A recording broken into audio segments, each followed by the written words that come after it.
You're listening to Distraction Therapy with Rob Watson.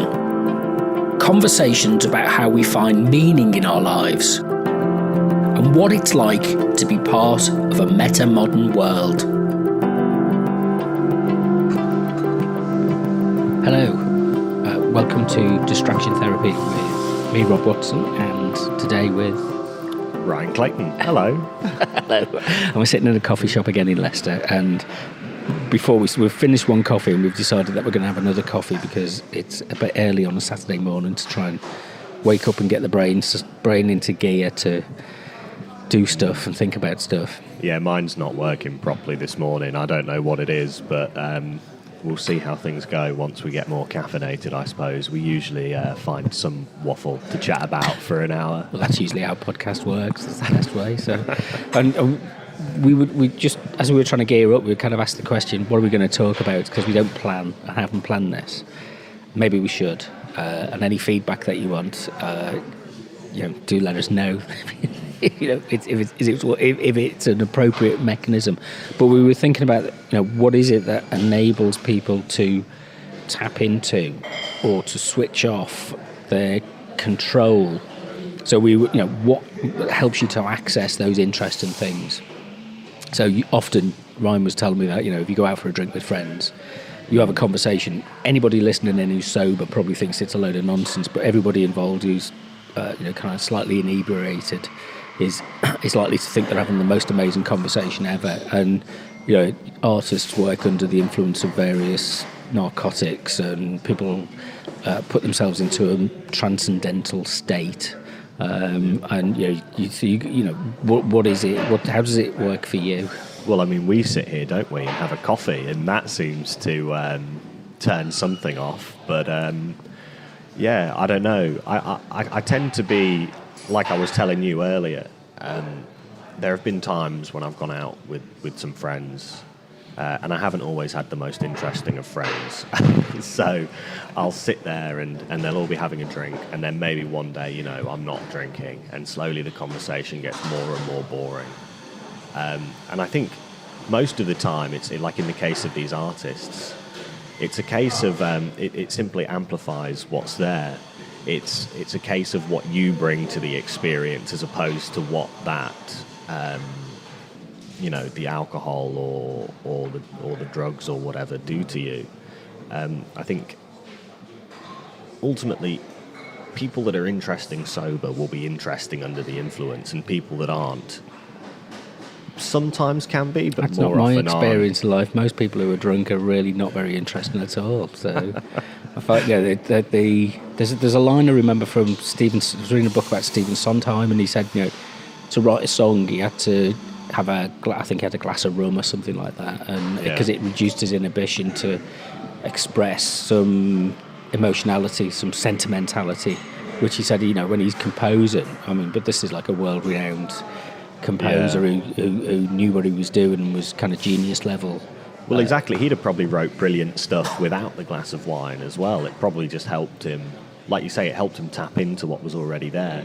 But I guess as well, it can swing too far. If you then have too much, you become too numbed and you can no longer access what's there already, and you just start. And it's not actually the wine that's important, it's the social network of where you go to drink the wine. Yeah. So, and if you're drinking by yourself, then, you can be in a farmhouse in the middle of the south of France or something like that, composing your book, but you're really just a drunk sitting there drinking loads of cheap local wine, and getting off on this romantic notion that you somehow you're a genius when you're not.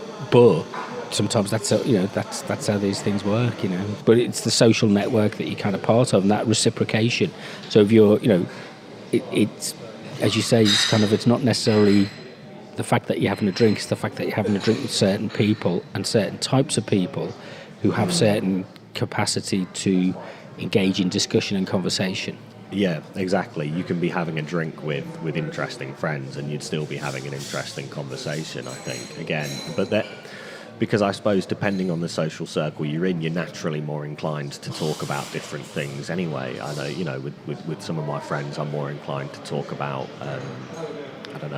philosophy. With some of them, I'm more inclined to talk about film, and with others, I'm more inclined to just kind of generally have a chit chat. And I don't necessarily think that there's anything more valuable in having one conversation or the other, but it's just if it depends, like you say, what you're looking to get out of it. If you're looking to get out of like writing or forming ideas to write some kind of, I don't know, genius piece of work. But sometimes it's just about acknowledgement, isn't it? That, those, if you sit in with a group of people and you kind of, nobody is interested in what you are interested in. Yeah. And you can be interested in films, but there's layers of ways to be interested in films.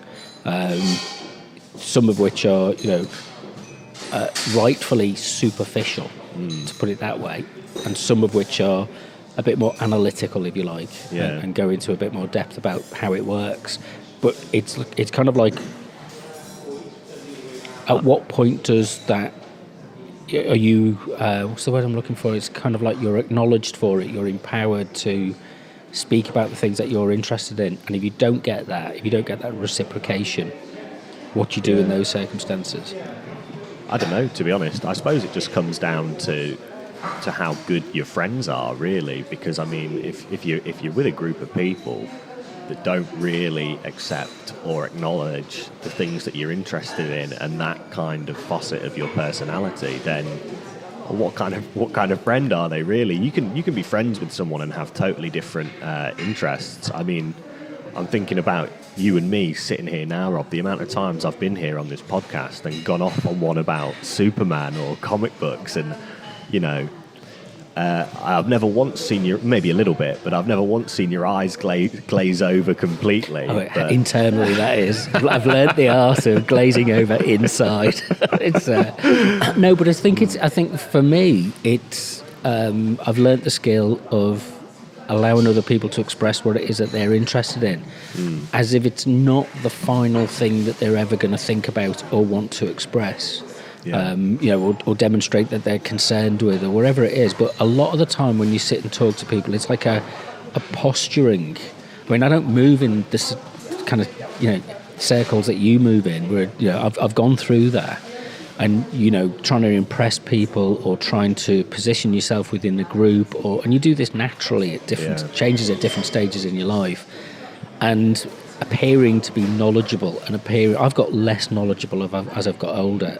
My memory for names and things at the moment is just really fallen apart, and it's like there's loads of things I know about, but I can't recall them. So it kind of excludes me from a lot of conversations which are fact-based. Oh, that was made in this date. That author said this, that came out on this year. Personally, I think those are always the most tedious conversations to have anyway. If you're just prattling off facts to one another, you're not really discussing anything, are you, other than demonstrating to each other how clever you are and how good your memory is. I mean, my memory isn't great for facts and figures. I was talking to a friend about this, how he has a great memory for reciting like words and passages of poetry and passages of books that he's read, because he's studied English basically his whole life. He's doing a master's at the moment currently, I think, in English. And so he can just, he could sit here and recite like a Wordsworth poem to you and you think, oh, that's brilliant.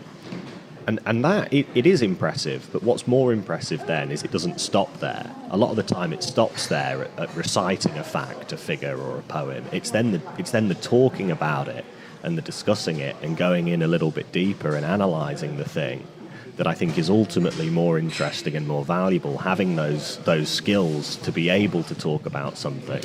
I've been reading, getting into trying to read Kant. I've been listening to, I decided to download a LibriVox podcast of the Critique of Pure Reason. Oh God. But yeah, it's like I thought I'll just leave it wash in the background, kind of walk around and kind of listen to bits of it. I've got a long way to go. I've listened to about 6 of these things, but he talks about the difference between analytic and synthetic reasoning, thinking, and we focus a lot on the analytic, but analytic doesn't necessarily give us a sense of understanding. It tells us it allows us to categorize the differences between things, but it doesn't kind of tell us what the benefit or the purpose of that thing might be. Yeah, because if I'm right, is it synthetic reasoning? It has something to do with the world, doesn't it? Whereas analytic are things that can be understood and recognised independent of the world in terms of logic and logic alone in your own mind. Something like that, yeah. Yeah. You've then got the impression, the intuitive, and then the representational. All of this is swirling around with no sense of coherence in my brain at the moment. Yeah, I was going to say, God, this is really taking me back to sitting there confused during second year the phenomena. No, I can't remember what's the noumena. No, it's not. Is it noumena? Is it something like that? Isn't it? As in, like, yes. Yeah. Phenomena and noumena. So so we'll get there eventually. What we experience in that in itself, something like that. Yeah, so the phenomena is like experience from the world, and then the noumena is what lies beyond that experience that we have no contact and knowledge of, right? Something like that. Yeah, it's transcendental idealism. Yeah. But it's actually reading it or hearing it. It's actually still incredibly relevant, I think, and incredibly powerful. I was reading that last time we were talking, I was reading Brian McGee, and he talks about Kant a lot and Schopenhauer, and I'm just kind of working through Coleridge's don't ask me to pronounce it in the Latin, it's his literary biography, wherever that is in Latin. I wish people wouldn't write in Latin. Our Latin skills are terrible, but he lifted a lot from Schelling, is it Schelling? And I know nothing about German English idealism. So well, no, but it's also tied in with philosophy of the German idealist philosophy, in terms of things like, you know, he talks about Kant. He talks about the difference between that which is reasoned and that which is, if you like, experienced aesthetically, which went on to be what Schopenhauer talked about and people like Wagner took up, and which was what kind of Jung talks about. Yeah. But it's kind of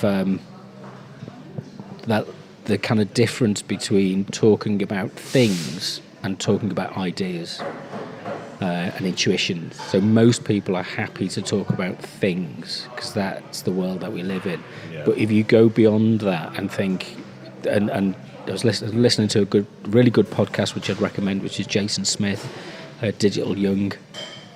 Really well explained, really nicely paced as well, really kind of take some of these issues and ideas. And the one I was listening to just as I came in this morning was talking about the mysterious. You know, we no longer live in a world where mystery and that which is beyond our rational thinking is something that we contemplate.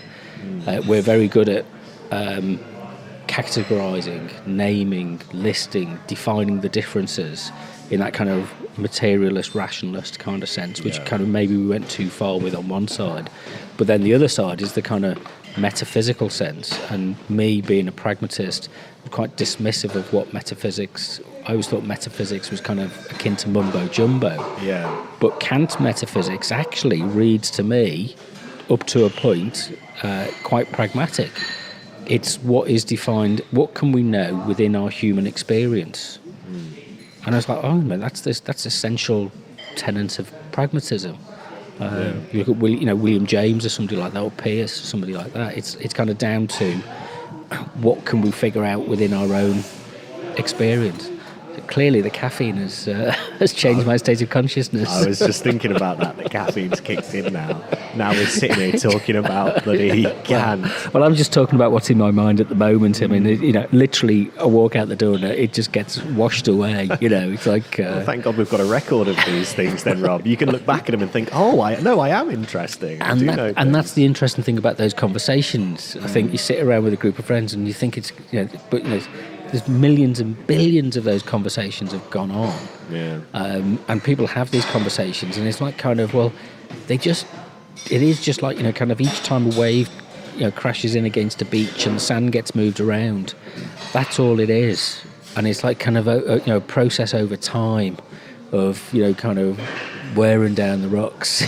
Yeah, polishing those rocks. Well, I've always viewed them as a kind of like when you have these interesting conversations with people, it's nice to have them recorded and to listen to and to allow other people to be a part of that conversation. But ultimately, it's like sitting here with you now talking about this. It's almost a process of self-development. I think you've described it before as therapy.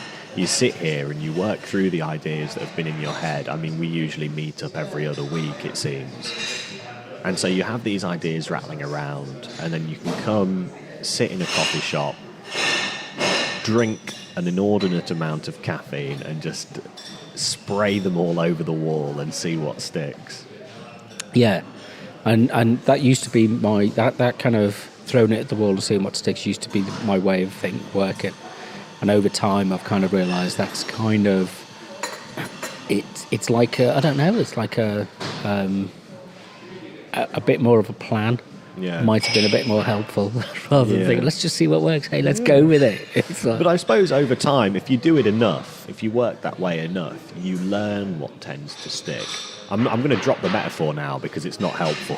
But you develop the skills in order to see, as you're thinking for yourself before you start throwing these things out, you learn to be able to distinguish between good ideas and bad ideas after having so many times thrown so much out there.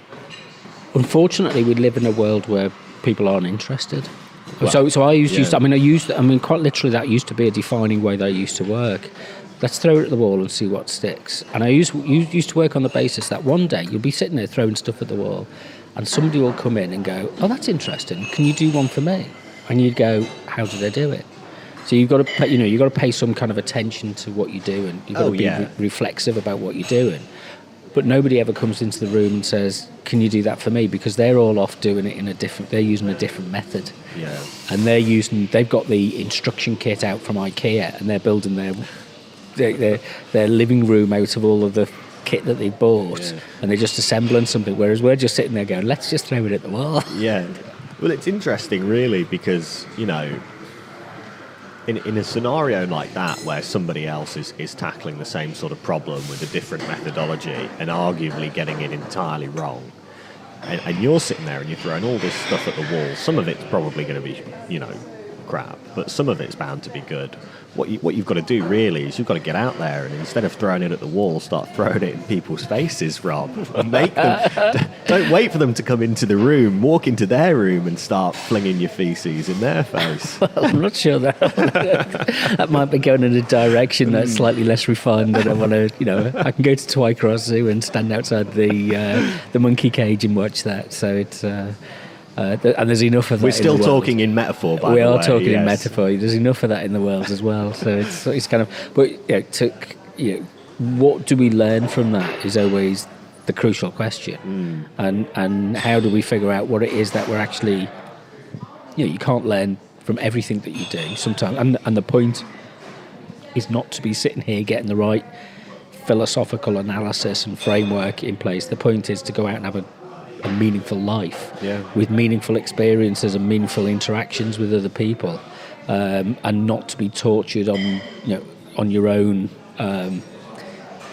desire to have some kind of technically perfect system by which to live. Well, because ultimately, at the end of the day, what's it worth? I mean, you can't really systematise. I mean, people have tried, but you can't really systematise human experience and existence to a degree which, out of that systematisation, leads like an ethical system by which you can live, which is one of the things that I found so interesting about the phenomenologists. Is it becomes purely descriptive of the human condition, to the degree where you can look at that and understand it, but at no point does it tell you should do this or you shouldn't do this. One of the things that's really interesting about Heidegger's phenomenology and existential philosophy is that ultimately you realise that there is no set way to live a good life. You just have to be aware of your existence and what you're doing and live it instead, because ultimately a good life is different for everybody. You know, you could be living a good life, but somebody who's living the opposite could also be living a good life. You just got to go out there and find out what that is. Yeah, I'm not entirely familiar with his moral precepts, and inevitably this always gets cast at Heidegger. Being a member of the Nazi Party didn't help his moral stance. However, it's kind of at some point it pushes up against the brute reality that other people have to be convinced that what your idea of a good life is compatible with their idea of a good life. And I suppose we see that at the moment, kind of maxed out in America with the gun debate, and some people will just argue that children can have automatic assault rifles, and with no conception that has boundaries and limits. So their definition of what might be a good life, to be armed to the teeth with assault weapons, is not. Well, this is one of the things that I think is rarely understood when it comes to the concept of freedom, which is a massive idea over in America. They love it, but freedom only really makes sense within boundaries.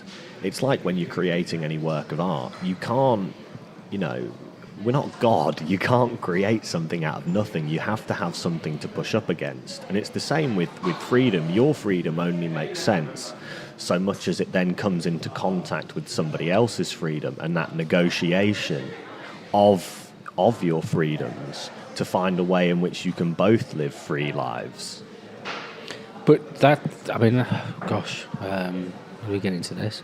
That kind of suggests that the only thing that is worth tracking is the power differences that people have between them. So do you impose your view of what is a good life over and above other people? What gives you the right to impose yourself over somebody else? So it's not always a negotiation. It would be nice if it was a negotiation, don't get me wrong. I like the liberal social democratic idea of let's figure this out. Seems to be the best way that we can compromise to achieve what you're saying.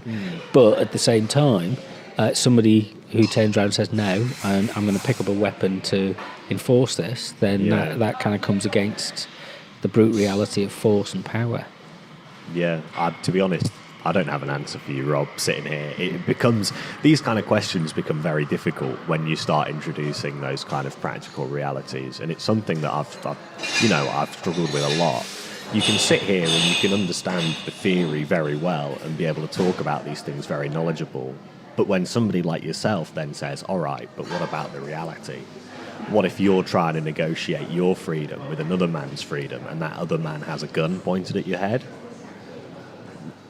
Yeah. I didn't expect this conversation to get so depressing, Rob. I was ready to have a nice, pleasant chat, and now here I am sitting here, genuinely upset about the state of the world. We ordered too much coffee too soon.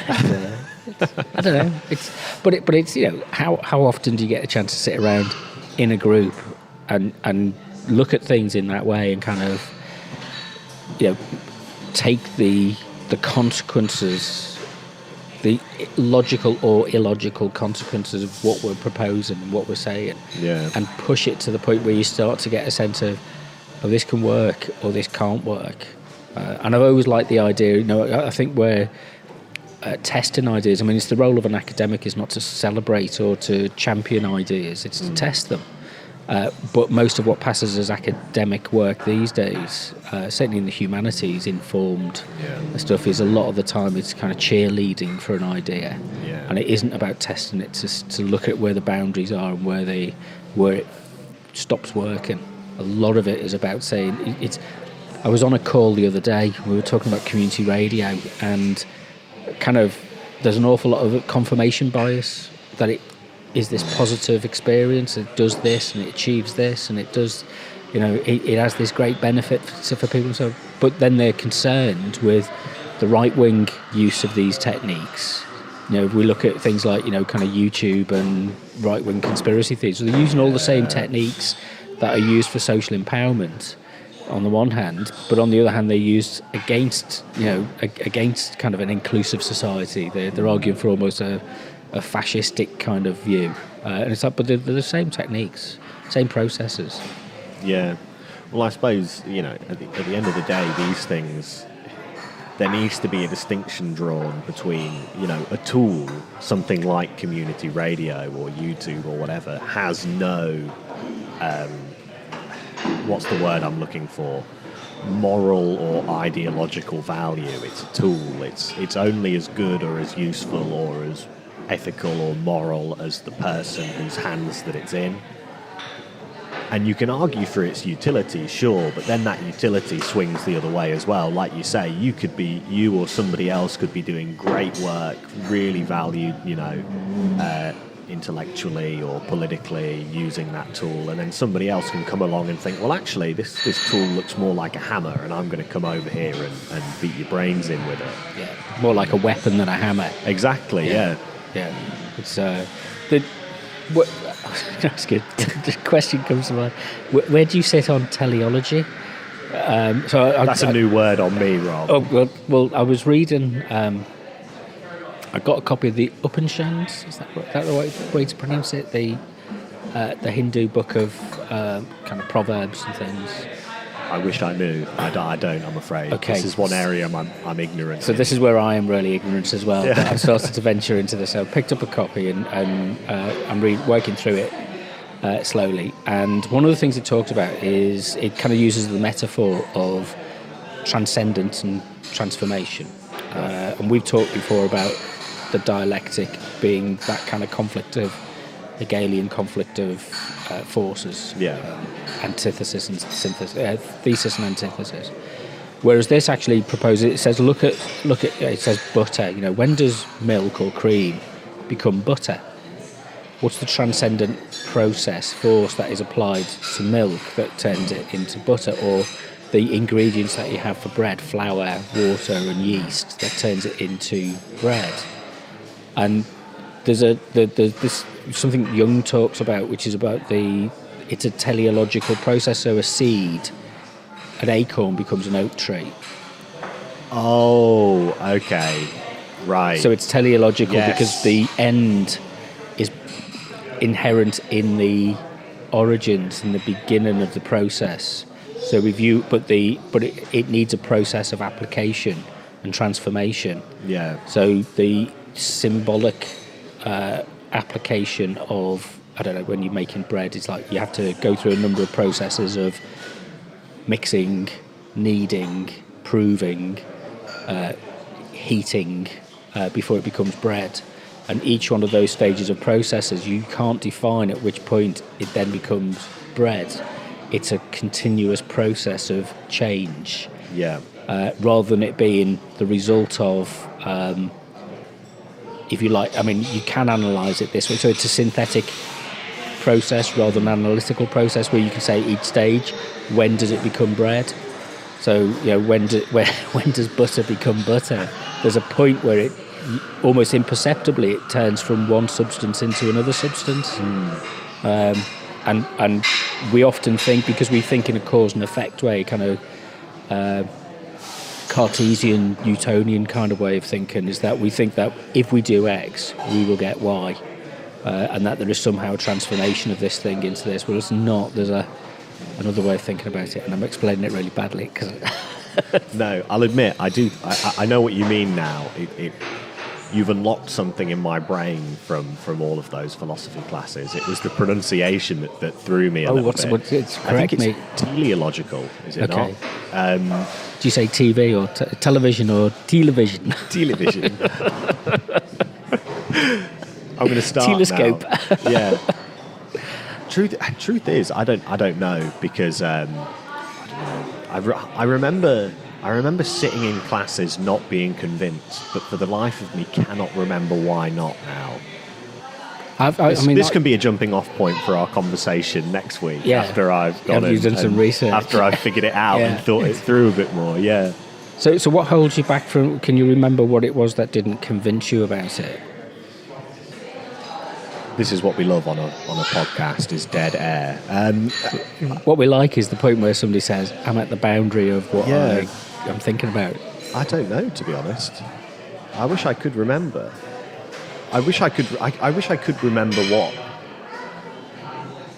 Because in my mind, I've got, and I don't know if this is correct, but I've got, I think we studied like teleological arguments for God's existence, and it was something to do with you're right, it was something to do with the end. The end was important, like it's like the end is predefined. Yeah, it's kind of, it's, you know, the what you see an oak tree, and we can work backwards from that and think, and, you know, in a scientific sense, it's very easy for us to characterize those stages, and we look for those differences and we mark. That's what, you know, the great thing that science enables us to do, that empirical investigation.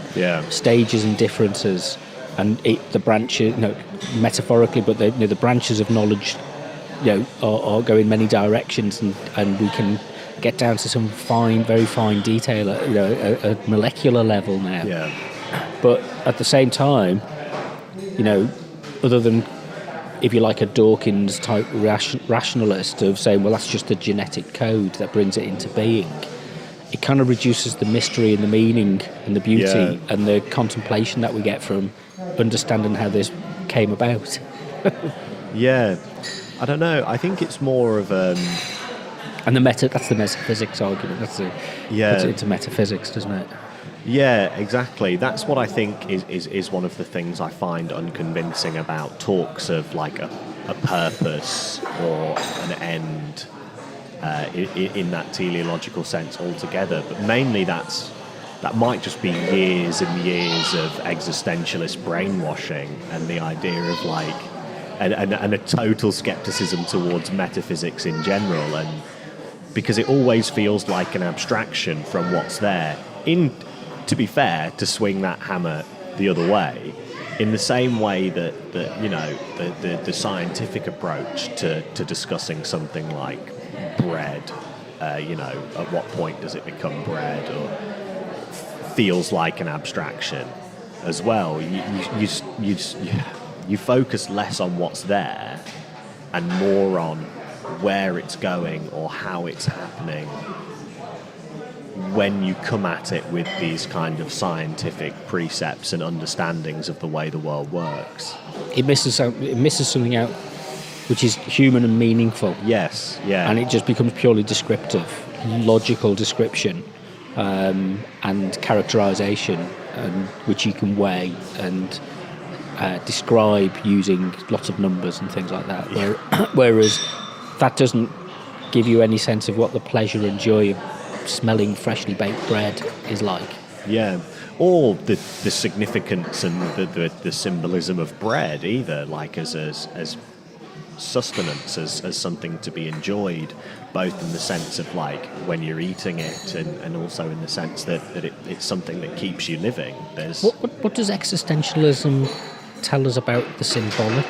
Because this is an area where I'm kind of breeding around this now, because I first of all, I have a real challenge. I don't know what meaning is as a definition. What makes something meaningful? There's some good John Vervaeke stuff on this. Is the 4 P's: perspective, knowledge, and perspectival knowledge. It talks about 4 different things. I'll find it. And but at the same time, then you kind of get into the sense of what symbolic understanding or ideas are, or representations are. Again, it's like a dead area to me that I know nothing about. You know what? I don't know, to be honest. I do know, and this might frustrate you, but I do know that Sartre was adamant, did not believe in an unconscious mind, because again, I think it's a legitimate criticism for an existentialist. You could argue that that the unconscious mind is an abstraction, because it's nothing that you have you can't experience something that isn't conscious, if you understand what I mean. But that's not to say that it doesn't exist, but that the focus of study shouldn't be on these abstractions that you're kind of inferring from things that are happening. Your focus should be on things that are happening and are in front of you. It's like, again, to go back to Kant and his definition between the phenomena and the noumenon.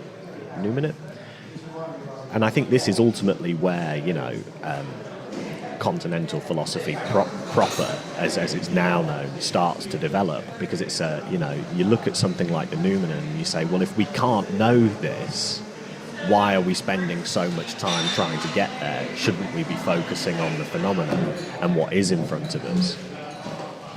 So in terms of symbolism, I guess you'd have to stay very rooted in what's there and its direct impact on you. Like if you see a symbolism, I suppose, would become something immensely personal, because it's, when you see something like, I'm trying to think of a symbol now, and I can't. Oh, you mentioned bread before. Bread is a symbol. It's when you see bread, and if you were to consider bread as a symbol,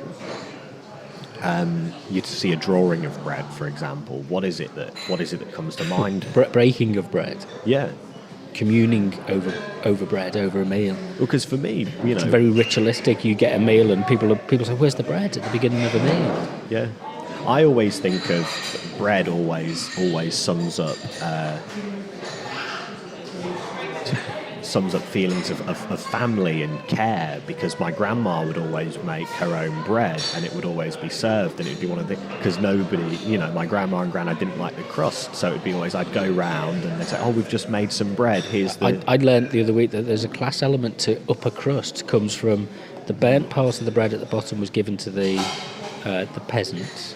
The middle part of the bread, which might be a bit doughy, was given to the workers in the kitchen, if you like. They had that. Yeah. And then the nicely cooked parts was given to the aristocracy, the masters. And that's where the phrase upper crust comes from. Yeah. That's interesting, actually. I never knew that. But the interesting thing is about... I suppose it goes to show as well that symbolism is fluid, because that expression upper crust is so totally removed from the notion of bread. Yeah. Because and that was the thing that I was going to ask you about phenomenology. Just looking at the things as it appears to us in front of us doesn't account for change, and how things and meanings change over time, and how situations change over time. Because if you're only ever looking at what's in front of you, then you can't say, you can't recognise that there are differences in the way that people looked at these things in the past as towards how people might look at things in the future. And that there's no difference over time.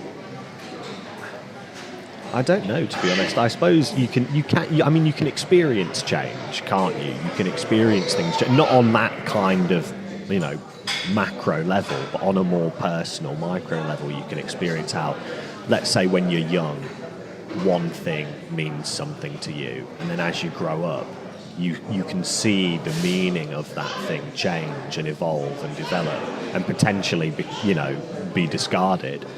And that then does tell you something about the nature of change and the nature of symbolism. And I suppose it's then on you to understand that things are fluid. You can understand that, the symbol of bread means something to you at this time, and has meant something to you before in the past, and will probably mean something to you differently in the future. And you can then, you can take that bit of wisdom and extrapolate. But, I don't know. I think the symbol. This is the interesting thing, because the symbolic is not purely, but it is. It's a conceptual idea. So the symbol is it's a representation, but it's different than just a sign. It as you say, embodies something. It embodies a set of relationships and a set of understandings. And it's also the symbolic is also immediate. Like, I remember sitting in a class once, a phenomenology class, and I had a bag at the time, very much similar to the bag I've got at the moment. Shoulder strap, you wear it, and it was a Superman bag, bright blue, Superman crest on it, because of course it was. Why would it be anything else? And the lecturer pointed out, that these things do still exist, the symbolism and the meaning of things, but it's in a much more immediate way. You don't have to extrapolate that academically and intellectually. You look at the bag or the symbol, and it's simply there for you. Well, this is reducing symbols to signs, and you get that Swasser. So the notion that the postmodern notion that we live in a world of signs. Yeah. So you're carrying a sign as like an indicator of intent or whatever it is, a sign. But the symbol is different, because the maybe disagree with what you said about symbols being immediate. Symbols, that's the whole point of a symbol. It isn't immediate. It has timeless or archetypal or ancient reference points, which is what gives it its meaning. But most of the time, we now live in a world where we don't conceptualize things in terms of that. We see it purely as a sign, not as a symbol. So we see it as it's a sign of our age, it's a sign of today, it's a sign of our modern society, it's a sign of how clever we are, it's a sign of this, it's an indicator. But it's not. But what we don't see is, we don't see it as an embodiment of a 2,000-year tradition of thinking and civilization. And it isn't a symbol in that sense. No, that is interesting. In which case, then, you've just made something extraordinary. Something's clicked. It's probably the fact that I've finished my second cup of coffee. I'm on a roll now. I'm ready to go. I'm buzzing. I'll just sit back there. Yeah, is that my point? Then I would probably say, everything has its place, or everything has a place and a proper function. Well, it was something Jason Smith was talking about in the podcast I was listening to. He kind of says the point of symbols is, if you like, is not to understand them in that kind of empirical sense of what are their constituent components, how are they different from other symbols, what's the process that it identifies. Yeah. The point is to experience it and to live it. It becomes embodiment of our purposeful life, which goes beyond that which we are able to express and describe and explain at the moment. So this is where the aesthetic realm becomes important, because you can introduce things through music and poetry and art and literature, which is contrary to understanding, but somehow is meaningful. It goes beyond that sense that you can actually explain what something is about, but it says something which you kind of can transform you. Yeah, I think this is one of the things. Symbols are there, and their usage are so rich in some people's work in terms of art. And you'll sit there and you'll be reading something, and they'll be employing symbols in a very knowledgeable, understanding way, to the point where you might not be picking up on all of the different inflections of meaning, but you will be in some way experiencing their impact as you, to take the example of a comic book, for example. One of the writers that I really loves using symbolism and stuff from Eastern philosophies and Eastern countries and Buddhism and stuff, to the point where I don't really understand, again, all of those inflections, but it has an impact on the work. You experience it differently. And I wonder, how do you account for that? Never having come into contact with a symbol before, how do you make sense of the idea that it can still alter your experience?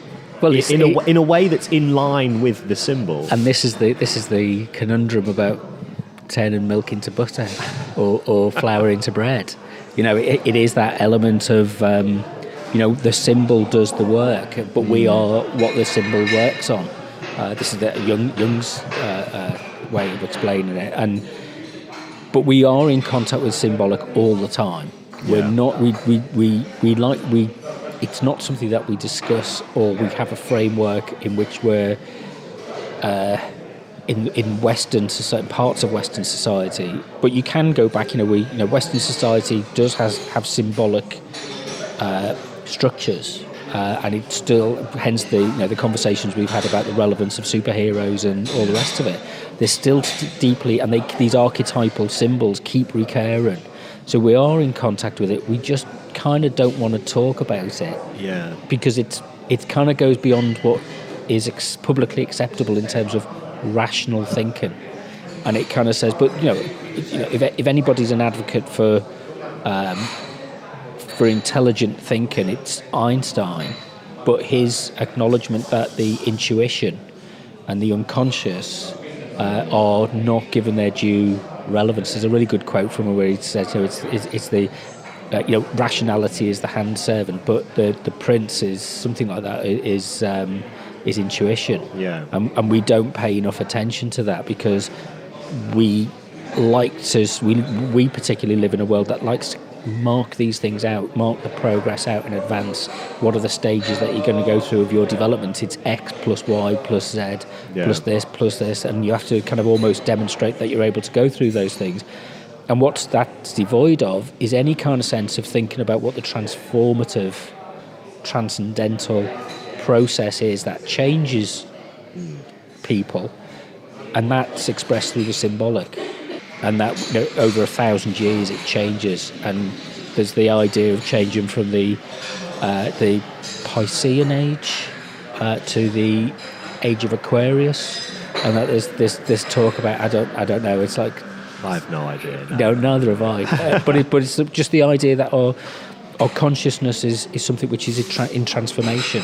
And it isn't fixed. But today, I think we kind of live in a scientific, rational world that says you have to understand cognitive function, and brain function, and electromagnetic function in order to understand consciousness. And it's like, no, well, there's this whole other part of it which is outside of that. Yeah.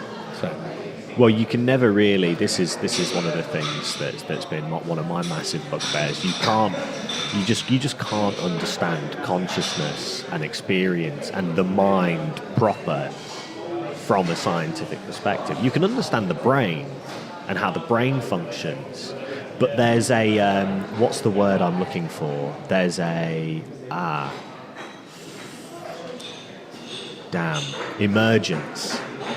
The brain and the mind, there's an emergent quality to the brain in which the mind is greater than the sum of the brain's parts. There's something else there that you simply can't get at. And it's that intentionality. It's the consciousness. The will. Yeah. I mean, exactly. that's the other one that's come, that again, it kind of poses a big challenge for me, because I'm coming up against this phrase that's used in German idealism of the nature of will, and kind of what that means, and I think it's applied in different ways, and what that intentionality is for Schopenhauer it was the will to knowledge. Nietzsche took it on and called it the will to power. I'm not sure what the difference is at this point.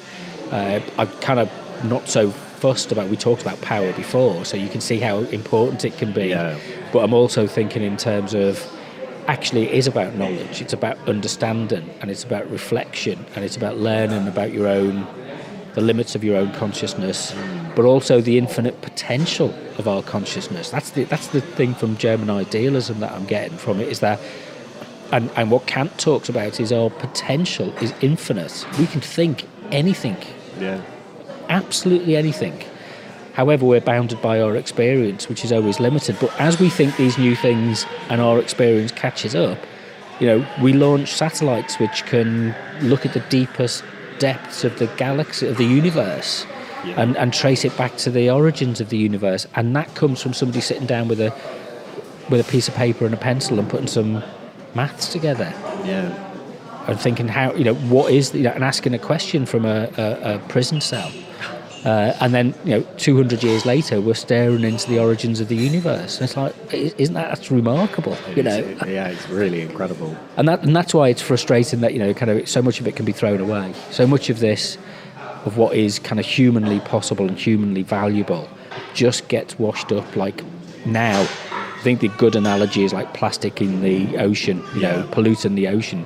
So much of what we do as a society is so disposable and polluting and of no value to future generations that what do we do there? Sorry, that was much more detail. We were sitting there before, I said, what are we going to talk about? So I went off on one and got a bit... Didn't expect to be talking about Kant today, but I'll happily take it. Well, I'm going to probably have to carry on talking about it at some point until I get a sense I can even pronounce some of the words, never mind understand it. But it's, but it's fascinating, and it's kind of actually quite... I'm feeling... It's going back to it, because I studied it as an undergraduate briefly, and it didn't make any sense to me whatsoever. I don't think it makes sense to many undergraduates when they study Kant. And it's kind of, but then eventually when you're kind of living through this kind of stuff and you're trying to apply it and you're thinking, actually, you go back to something like that and you go, do you know what, that's quite radical. Yeah. And it's not to say that you push aside the whole kind of modern, rational...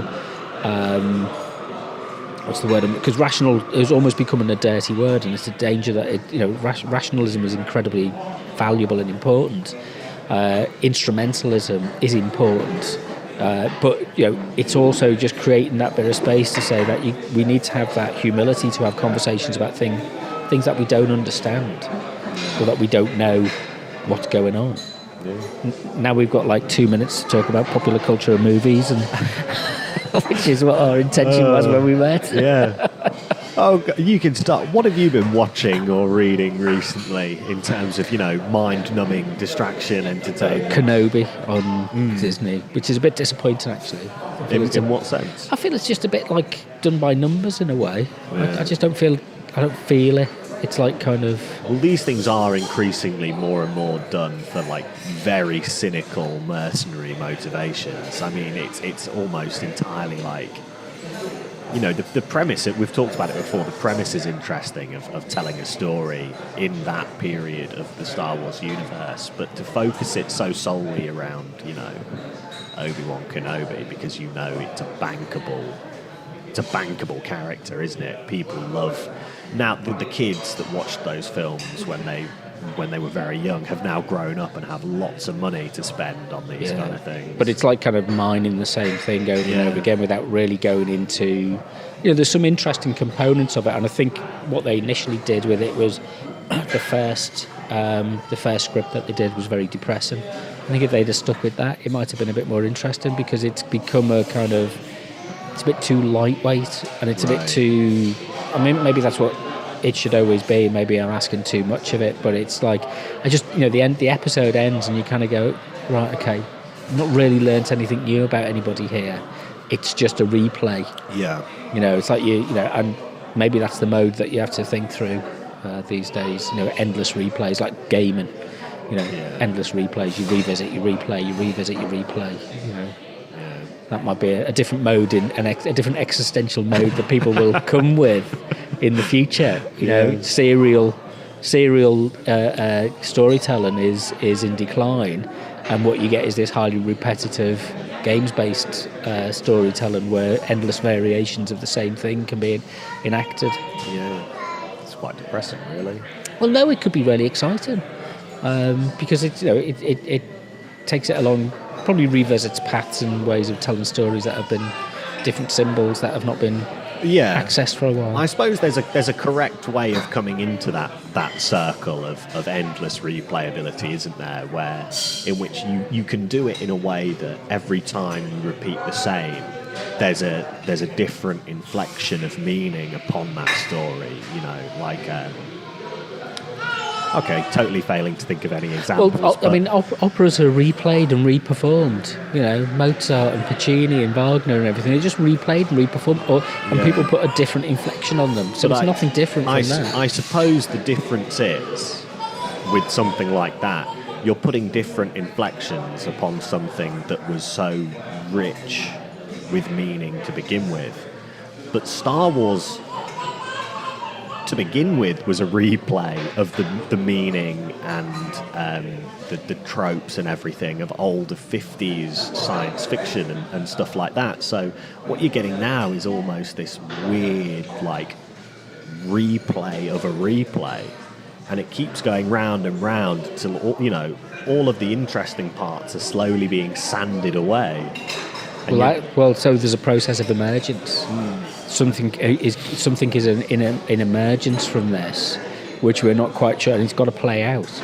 And we've got we've got this new platforms, technology. Disney Plus is not 2 years old yet, 2 or 3 years old. Yeah, it's crazy. So this kind of streaming services and things, and the ability to produce content, and the new Lord of the Rings stuff is going to be 50 hours worth of, and that's what I was reading an interview, and it's like the producers were saying, it's a 50-hour movie, effectively. That's what they've set themselves up for, 5 series of 10 episodes each, that kind of thing. It's like, well, so there is an emergence that will come from this, which in the same way that there was an emergence that came through with cinema, and then there's an emergence that comes through with television, there's an emergence that comes through with this cultural form as well. But that's for you to figure out what it is, not for me. I'll just sit there and enjoy it, or hate it, and write bad reviews on Twitter about it, which maybe I should get back into doing that. It's the response in a way that's actually quite important.